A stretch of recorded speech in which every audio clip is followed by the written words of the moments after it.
Okay, so I want to start by learning a little bit more about blue-green algae because I thought all of it was toxic. Yeah, it's a very much a misconception because a lot of times blue-green algae, or if we want to call them cyanobacteria, are not producing toxins. Like they're relatively benign when you see them.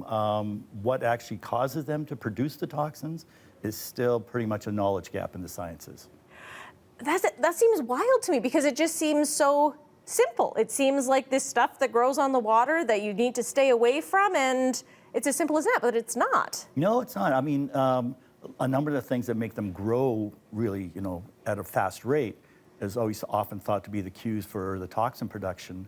But why they're actually producing the toxin, like is there a target organism or something that they're trying to like kill off or something? That's also a big kind of like debate. Yeah. It's like, why do they make these toxins? Because the toxins are pretty complex proteins in some cases. So it takes a lot of investment on their part to make this stuff. So they're not making it for no purpose, but what the purpose is not clear. Yeah, that's so interesting. And again, like we're looking at video there, like it's gross looking, like it's pretty easy to stay away from it, but it's important to stay away from it, isn't it, when it's growing on lakes? Absolutely. I think I've told this to a few people, like there's some very, very well-known toxins that they do occasionally produce. One of them is a neurological toxin that can cause all kinds of different types of nerve malfunctions. The other big group that's pretty well studied is a group of toxins that target the liver, and they can cause a lot of liver damage and liver failure in some cases. And then there's a number of lesser known chemicals that they produce that can cause much more minor types of medical issues. I mean, people can get nauseous, they can have respiratory issues. It's just a whole bunch of different things that they can cause. Yeah.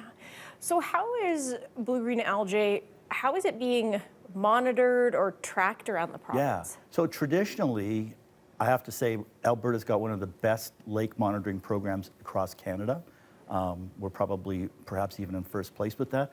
But you can imagine that there's a lot of logistical constraints. Like we have a lot of lakes and we have limited resources for people to go out on the lakes and like sample them on a regular basis.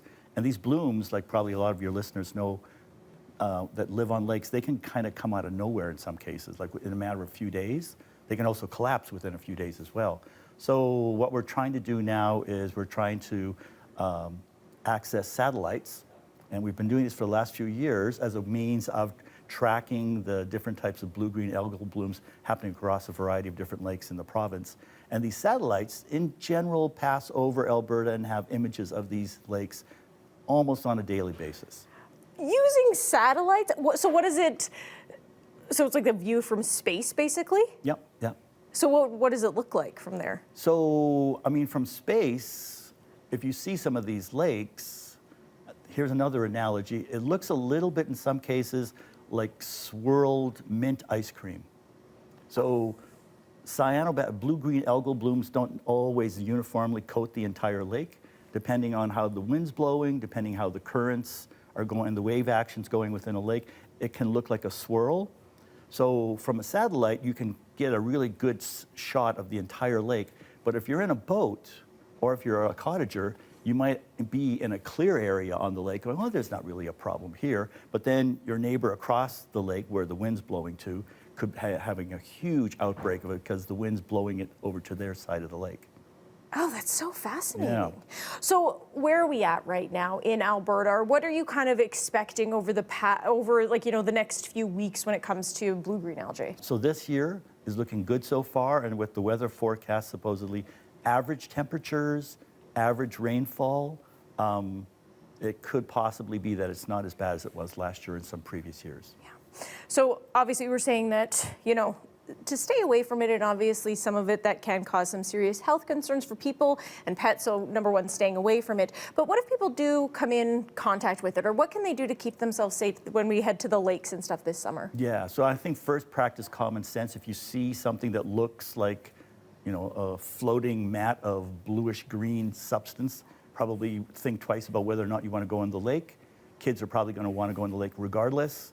So if they do, I mean, the one big thing is that these toxins that we've been talking about are typically through ingestion of water.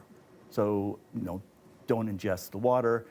That's hard to do with pets and livestock and stuff, so that's where often a lot of these toxins start really manifesting themselves. And then as soon as you're coming out of the lake, rinsing off as thoroughly and as immediately as possible with clean water is the best thing to do. Yeah.